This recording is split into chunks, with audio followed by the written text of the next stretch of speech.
Hello guys, my name is Anna and I vlog daily from my country Ukraine since the start of this awful war with Russia and Putin's regime. In my videos I tell you stories I consider important in our everyday context and also answer your questions.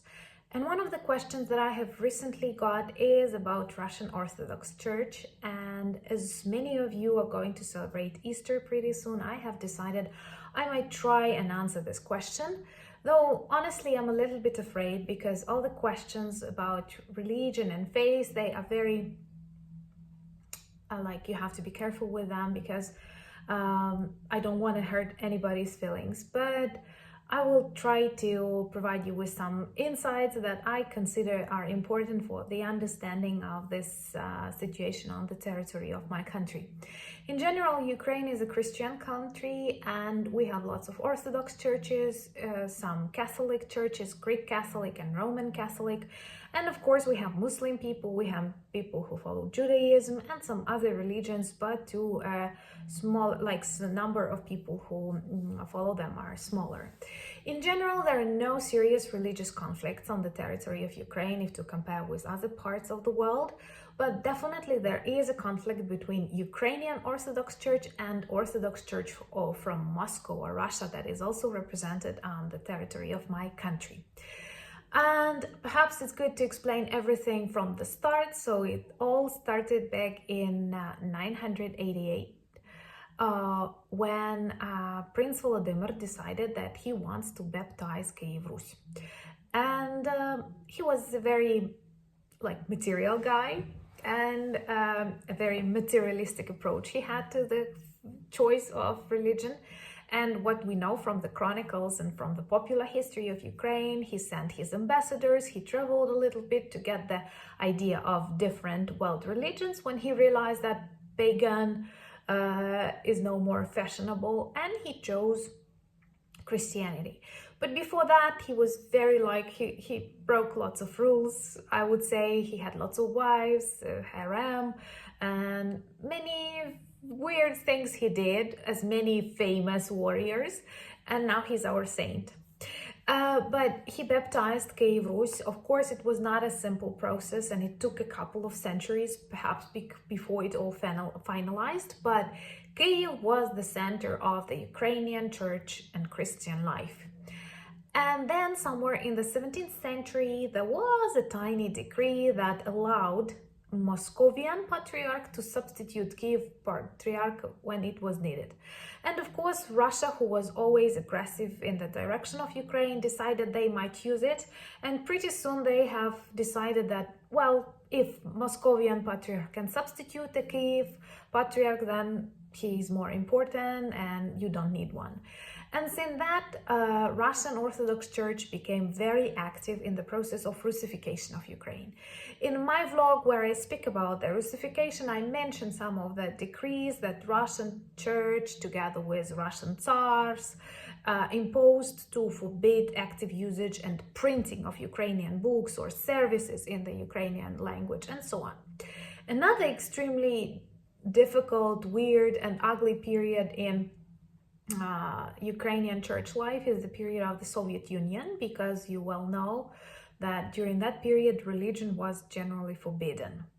It is totally abnormal. You can believe, you can choose to believe, you can not to be, you can you have understood me, but to forbid something, it is totally wrong. And on the territory of the Soviet Union, it was prosecuted. Especially during the Lenin and Stalin times, many churches were destroyed. They were bombed, they were blown up, and there are lots of pictures and even videos of that look awful. Even if you are not a believer, you destroy beautiful architecture, you destroy things that are very valuable for people, and of course it's not okay. Then lots of priests and monks and nuns were sent away, were imprisoned, they were forbidden to do their service. And it was a very tragic period. Many churches and cathedrals managed to survive because they switched to doing something different. For example, in my city, there were churches that were used as furniture building factories, or as the Museum of Atheism, or as like for storing some things, because for example a Catholic church was used for storing fish, it was called, in the cellars, and so on. Many schools received new gyms inside of the churches and monasteries, and I guess it is a very surreal feeling to play volleyball inside of the church. But even if it sounds bad, still these changes helped to save these buildings, and later in the beginning of 90s, when our country became independent, all of these churches returned back to their religious life, and now they are working as churches, and it was very important to save that. And for this, during the Soviet era, there was a separate subject, atheism, that was taught in all the universities. It was not a subject of your choice, it was an obligatory subject, and many children who were from religious families could not pass the exam and could not receive a diploma as a result. Also, many priests were prosecuted, were sent away, or even if they stayed to live in their city, for example, their children had lots of problems, could not build a career or join the Communist Party, and that was important for any kind of career. And for very many people, it was a true sacrifice. So if they chose to be priests or somehow connected to the religion, it was their sacrifice, because they realized that choosing this path, they will have lots of problems. But also that after the end of Stalin's terror, many churches, some churches were continuing to work, somewhere maybe instead of 100 churches in a big city, you would have 2 of them working. And in some of these churches, KGB started to send their agents. So among some priests, there were people who were reporting about the people who visited churches, people who, what did they talk about, and so on. For example, many children were baptized secretly. My mom was baptized secretly, and sometimes people still knew who was baptized, and there was always a question, how did they find out? So perhaps many priests informed their KGB supervisors, but of course these were not all, and the majority of them were truly strong people who chose their path. And for example, during holidays like Easter, like Christmas, there was special patrols, and students were invited to become patrols and to control people entering and live in the church, and persuading them that the religion is an opium for people. That was a slogan in the USSR times. And after the fall of the USSR, many people wanted the revival of the religionless life, and churches opened their doors once again. But in many Russian churches, they still continued using it as an instrument of control and influence. And Russian Orthodox Church on the territory of Ukraine works as a political organization. They deny the fact of this aggression. They try to explain that these are just our elder brothers trying to return us back to the Russian world. And of course, there are lots of weird things happening in general in Russian religious life. You can find in Russian churches icons with Putin, with Stalin, who was actually against religion, though his first education was a religious one. He planned to be a priest, then he became the bloody dictator, and then he was prosecuting priests. So all paranoia in one package.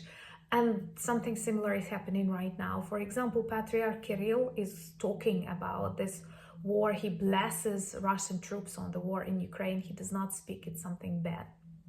And in 2014, for example, during the first Russian occupation of Donbass, even on the territory of my city, in Russian churches, weapons were found for just for the sake of, I don't know, control or whatever. They were hiding lots of weapons, so if something goes wrong, they can use them and try to proclaim, I don't know, another republic or whatever. And I have read on the news that many Russian Orthodox churches try to help Russian troops inform them about the positions of the Ukrainian armed forces, or help the deportation of Ukrainian children to Russia, or even follow them in Germany or elsewhere where Russian Orthodox churches are active. And like after we have received Thomas, that is a holy document that helps to explain that Ukrainian Orthodox Church is fully canonic, many Russian Orthodox churches switched to that, but some stayed. And what is more important, more than 200 Russian Orthodox priests who now work in Ukraine have written a letter to some church bosses that they want Patriarch Kirill to be treated as a war criminal. So that is a serious breakthrough, and I hope many people will understand that Russian Orthodox Church acts as one of the just military Nazi battalions on the territory of Ukraine. But also I cannot clearly understand what's going on with Pope when he plans this action in Coliseum, when a Ukrainian woman and a Russian woman are supposed to carry a cross together. This war is not over. Russians came on the territory of the independent Ukraine. They continue killing our people, children, civilians, and you cannot equate a victim to an aggressor. This conflict is not finished. It does not negotiate. There was no reason to equate us. We did not come on the territory of Russia. So I totally don't understand. I read that the explanation is like to build a dialogue, to leave place for conversations, but there is one painting where the devil resembles Putin very much. It's an old painting. So I believe if devil exists, it is definitely Putin in his bunker. And what Pope wants to demonstrate by equating this, that I do not understand, honestly. And well, I am a Ukrainian Orthodox, and we celebrate Easter on the 24th of April this year, a week later than the Catholics and Protestants. We already celebrate Christmas on the 25th of December. We switched from the 7th of January, and I hope that pretty soon we will switch and celebrate Easter together with all Christian world. If you have some questions about Ukrainian Orthodox Easter, I may prepare a separate video on that. I'm very grateful for your subscriptions. I'm grateful for your support, comments, and understanding. And today we also celebrate the fire on the Moscow battleship, and I have read even that a new toast must exist in Ukraine that is for the Russian Navy and to the bottom of the sea where Moscow ship should be. Thank you once again, and Slava Ukraini!